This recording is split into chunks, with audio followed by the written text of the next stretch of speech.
let's get right to it. We're going to start with the Guardians. Not a great performance last night. Anthony, go ahead. What's up, guys? So as you What's all up, man? know, I love sports. I love them so much, and I never want them to stop. And it's definitely not a lie for the read that I'm doing right now. But as the playoffs wind down, we get fewer games, and the sports just aren't sporting like I want them to. But FanDuel lets me keep the sports going whenever I want. All I have to do is open the app, dream up bets anytime I'm in the mood. And this summer, FanDuel is hooking up all customers with a boost or bonus daily. That's right. There's something for everyone every day, all summer long. All you have to do is head over to FanDuel.com/UCSS to start making the most out of your summer. FanDuel, the official sports betting partner of Major League Baseball and the Ultimate Cleveland Sports Show. So the Guardians last night, Tanner Bibee getting the start, his second straight rough start. He pitched better at the end, and he ended up with a decent amount of strikeouts. But the Guardians lose the game 5-4. You look at the numbers; they're not terrible. No. 8 base runners in 7 innings is fine. 4 runs, not great. 8 strikeouts is good. But if you watch the game, he just was not in command at all. His ball, he was not throwing it where he wanted to throw it. He was very frustrated on the mound. I know on the broadcast they talked about the fact that maybe he's a little stressed right now. He's putting too much pressure on himself to be the ace. Maybe that's the case. I mean, he's been the ace for a while now, and he was pitching great until these last 2 starts. So I don't know.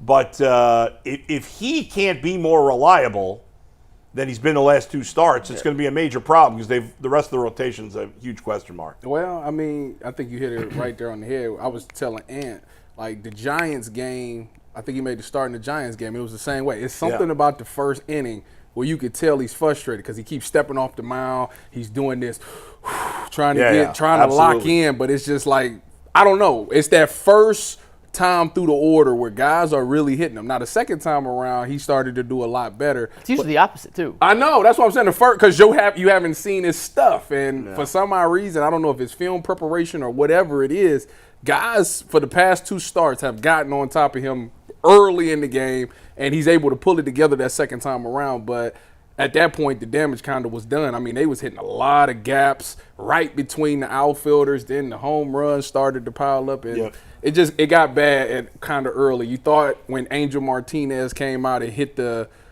double, the ground rule double, that, okay, things is about to change. Here comes the Guardians. He ties the game up there. Right. And then I think the very next inning, boom, 2-run home run. And it's just like, so it is what it was. It was impressive for Bibee to end up making it through 7 innings, considering how it started. He threw 109 pitches. And if you really want to critique something from last night, I got a couple minor critiques from Stephen Vogt that I want to talk about before we move on to the next topic and stuff. But I'm surprised he let him go in that 7th inning, but we had talked about the game we went to. Jason said it time and time again, like, he's got to get through 7. He's got to get through 7. Yeah, I got no problem with that. And last night, he made it through 7 on 109 pitches, which isn't a crazy workload by any means, but the way it started to the way it finished, I did think he did a pretty good job rebounding to at least give the Guardians a chance. It could have completely unraveled after those first 3 innings with the 2 runs in the first, then giving up the 2-run homer in the third.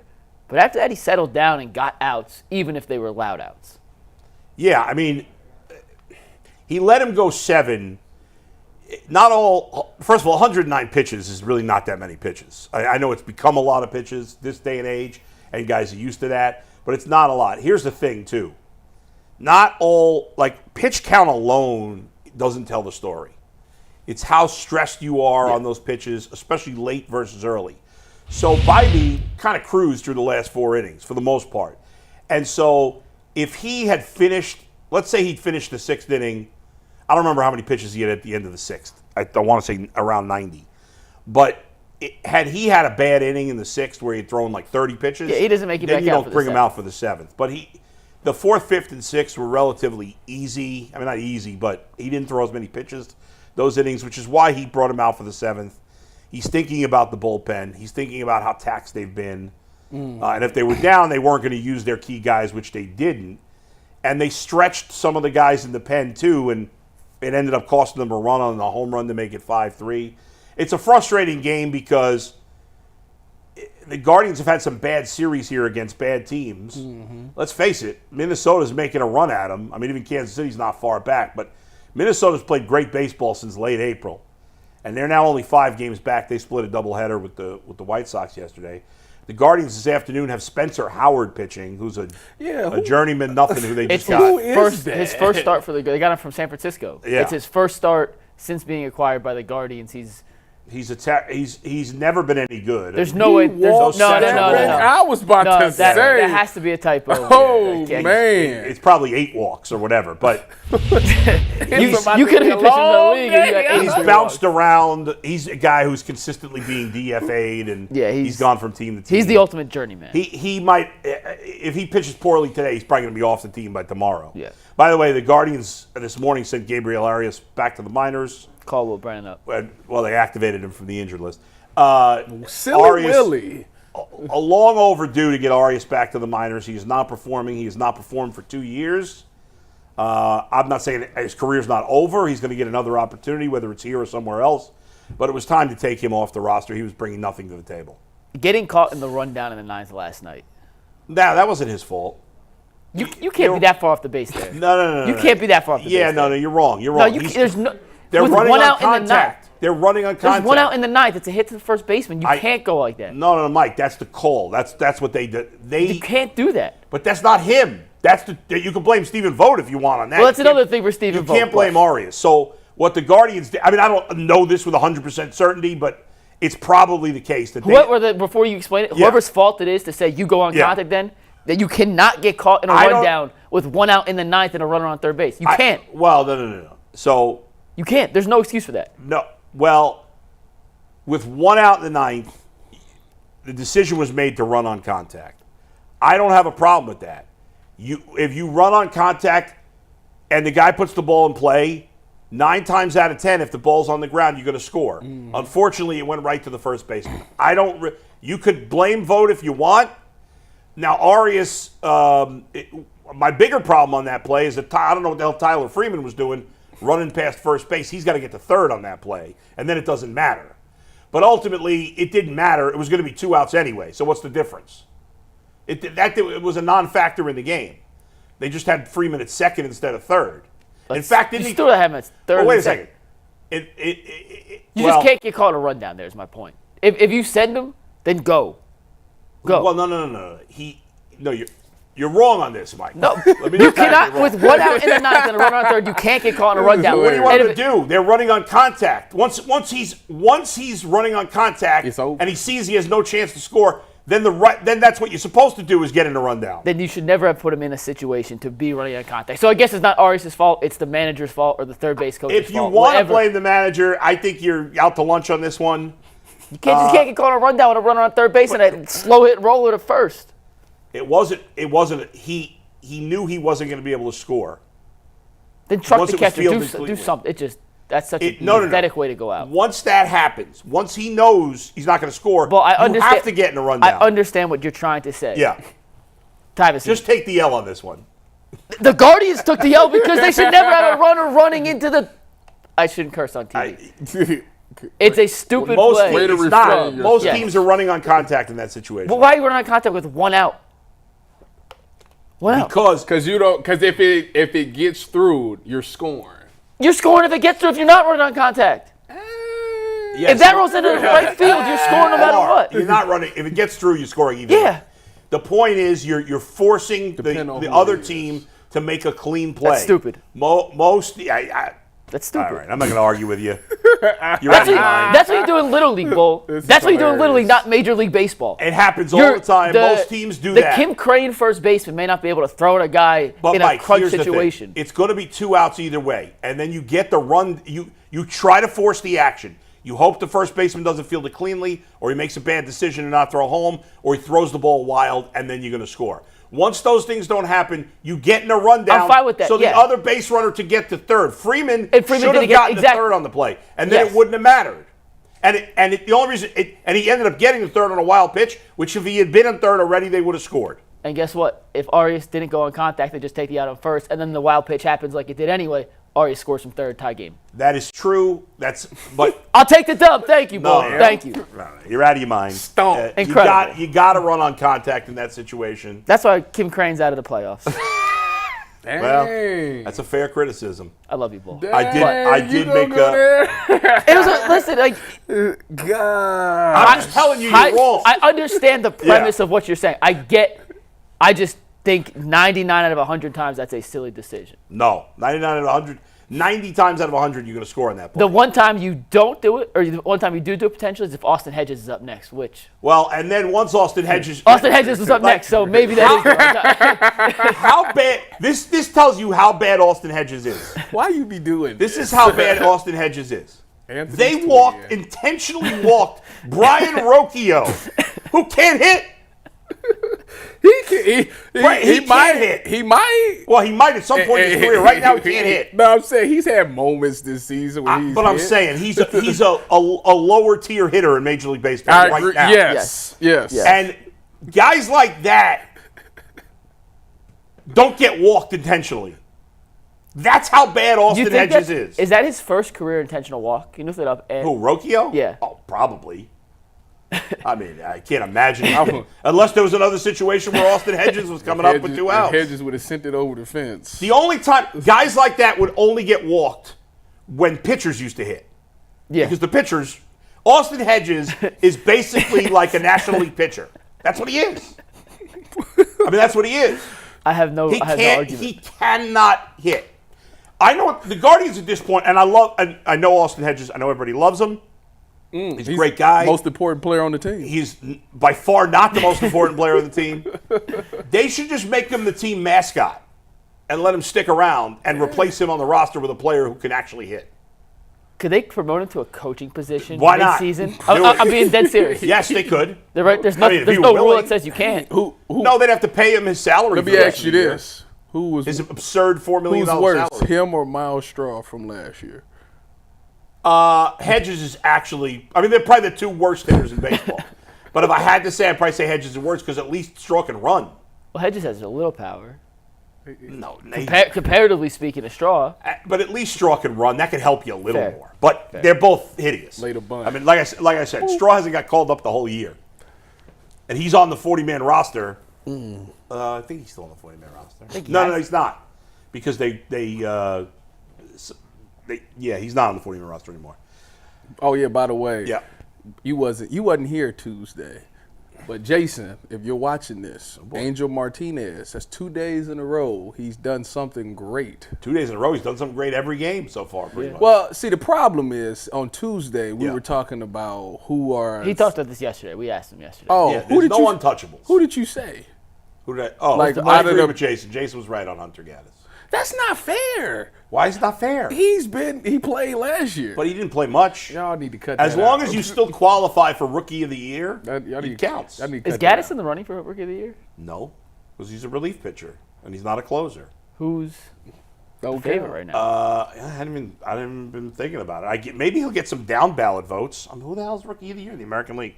There's probably somebody I'm forgetting. I don't know. I'm not thinking about other teams right now. It was a frustrating loss. I don't love the Guardians' chances of winning today. You never know. But they got a good pitcher going. Pitcher. I had a question for you real quick. Yeah. So we know how it ended with Arias. I don't want to bring that back up, but Yeah. they pinch ran Arias for Fry. Right. And when they That was a did good that, call. they had no other catcher, so Hedges had to hit. Right. Obviously, hindsight, we know how it ended Yeah. up. But did you agree with the move in the moment to pinch I run for did. Fry, knowing that it might make Hedges have to hit in the bottom of the ninth there, or the top of the ninth? Yeah, I mean, they could have hit Arias. Who else did they have on the bench? Was Arias the only one on the bench?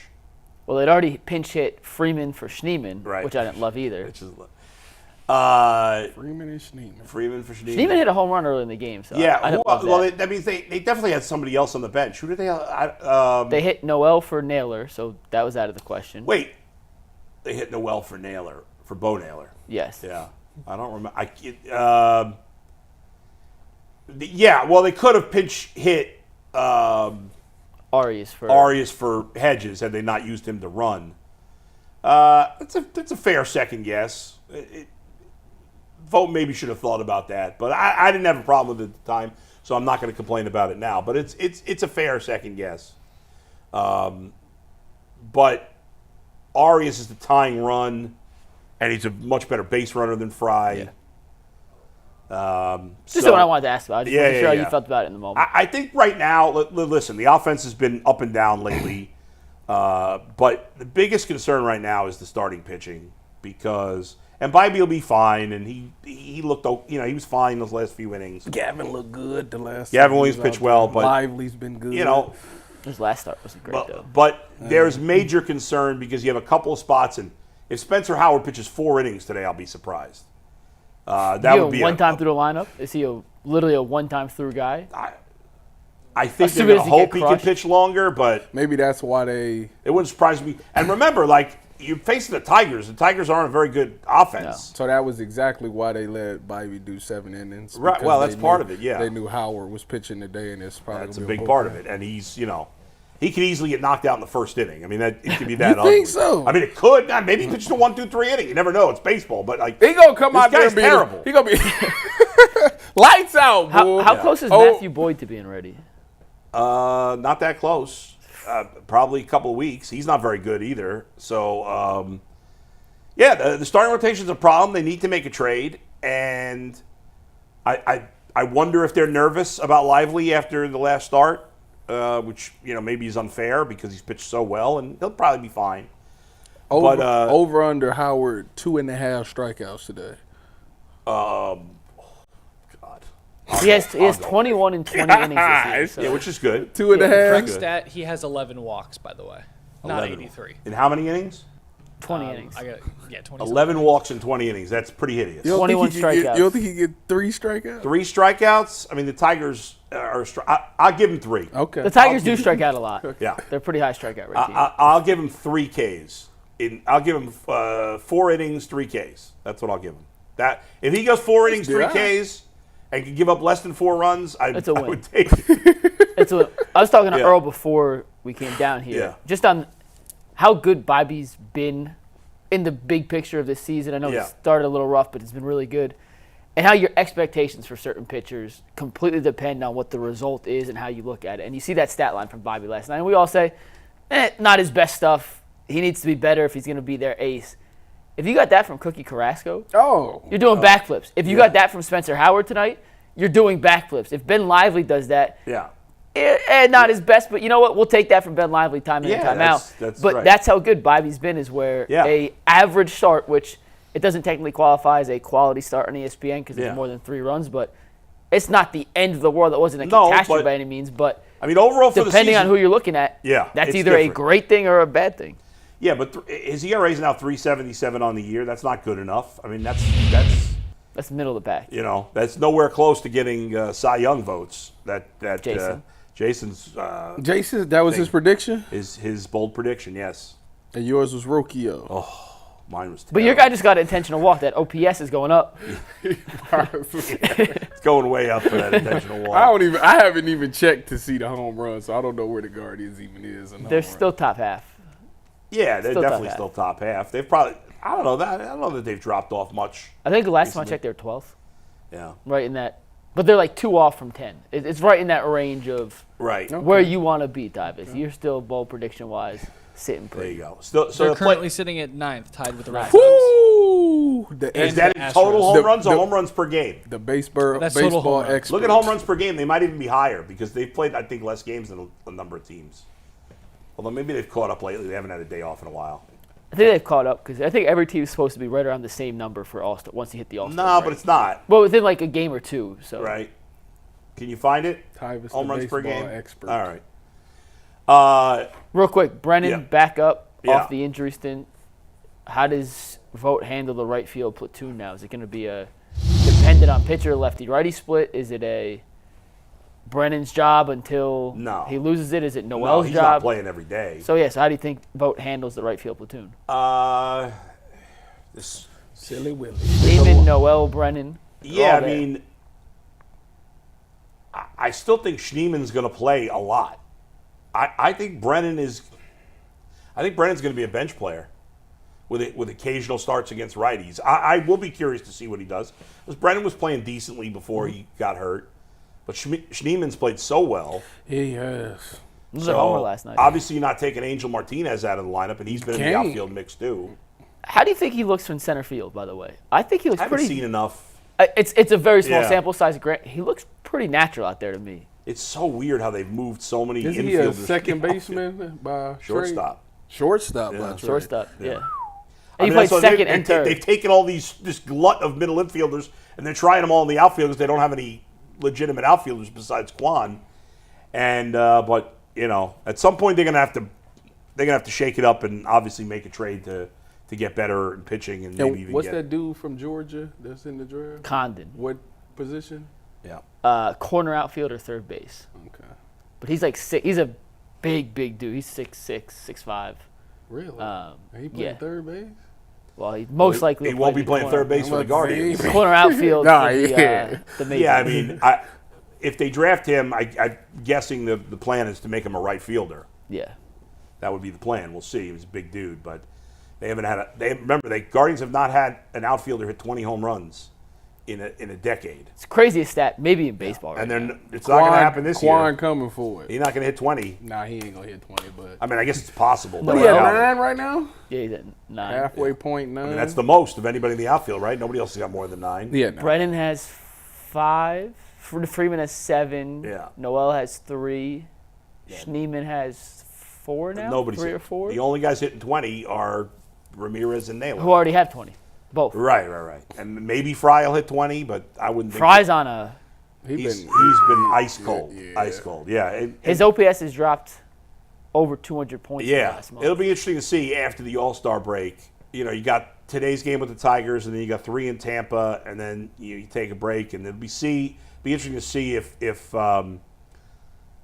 Stephen Vogt makes some changes after the All-Star break to adjust, because David Fry's been playing almost every day, and for early in the season, you worried that if he played too much, he'd kind of be exposed, and he's had such a great season. It's hard to say he's been exposed, but it might.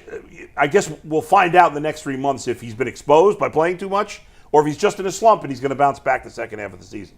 Time will tell, depending on how much he plays. I'm not willing to give up on him being, a mostly everyday player, especially on this team, because there aren't better options. And I'm not going to write him off because he's had a slump here for the last month. I mean, Josh Naylor had a slump and he's bounced back. He's not obviously he's not Josh Naylor, but Josh Naylor's a lot better than at least I initially thought he was. Yeah. So we'll see what ends up happening with David Fry here.